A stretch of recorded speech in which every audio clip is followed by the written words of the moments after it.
ગોળ દુનિયાની વાતો ગોળ ગોળ લાગે. હા રોજ રોજ તકલીફોના શરણાઈ ઢોલ વાગે. અરે એક શ્રીમાન જીવનની ઘટમાળ છે આ નિરંતર. બકડ જંતર.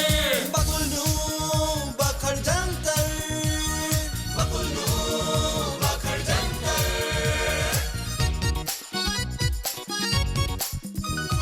બકુલ ને બેલાની જોડી કમાલ. સોહન ને પરી મચાવે ધમાલ. અરે સાસુમાનું ચાલે મિલિટરી રાજ ને મોન્ટુ મામાનો અનોખો અંદાજ. દાદાજીના અનુભવથી થઈ તકલીફો છું મંતર. બકડ જંતર. બકુલનું બખડ જંતર. બકુલનું બકડ જંતર.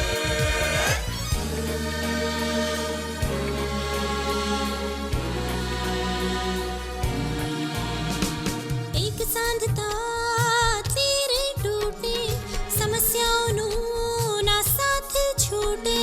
મળતી બધાને રોજગારી નથી ને પોસાય બલ મોંઘવારી નથી. મુસીબતોની ફિલ્મનો પાડે છે જે મધ્યાંતર. બકડ જંતર. બકુલનું બખડ જંતર. બકુલનું બકડ જંતર. બકુલનું બખડ જંતર. બકુલનું બકડ જંતર.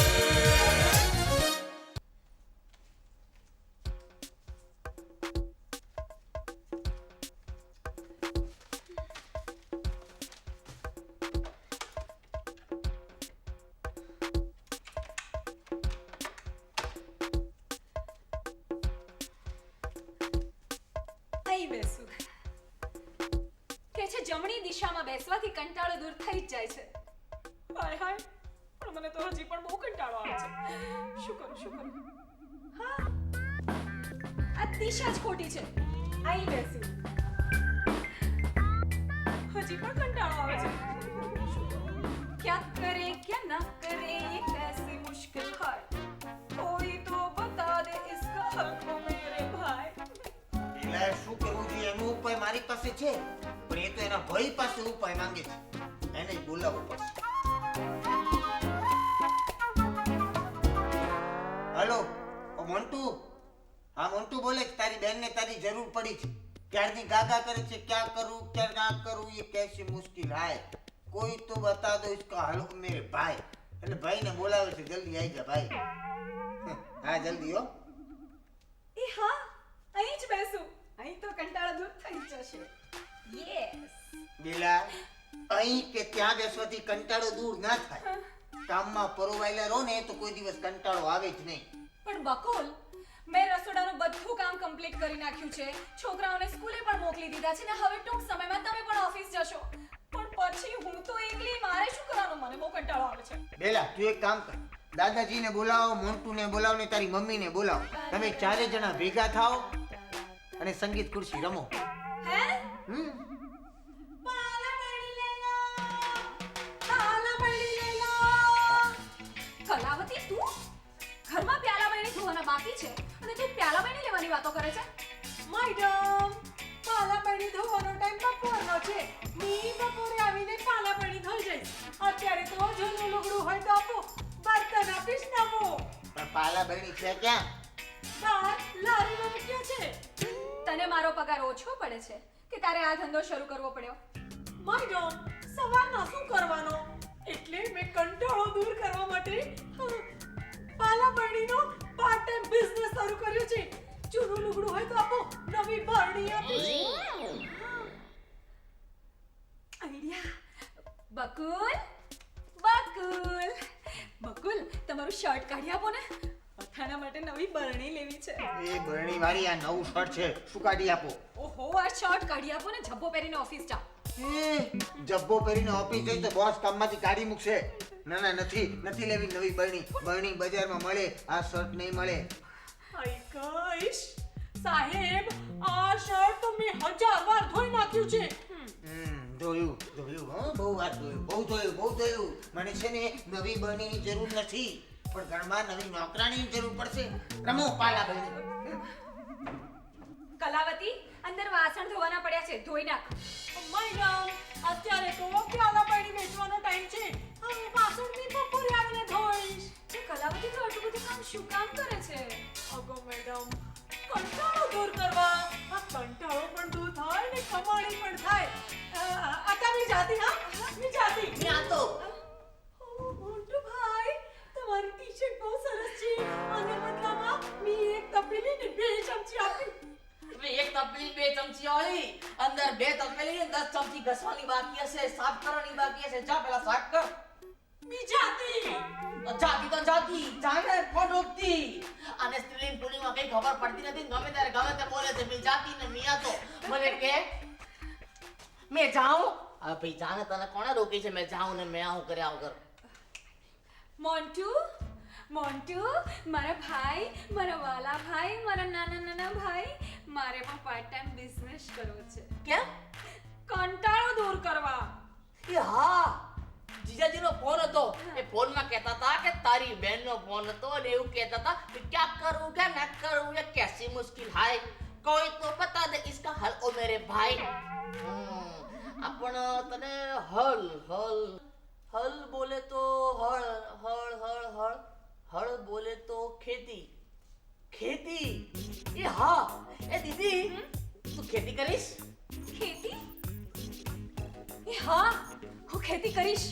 દીદી તારા કંટાળાને હળ મળી ગયું. હજી ક્યાં મળ્યું છે? એ તો લાવવાનું છે. મોન્ટુ, તું મારા માટે 1 હળ અને 2 બળદની વ્યવસ્થા કર.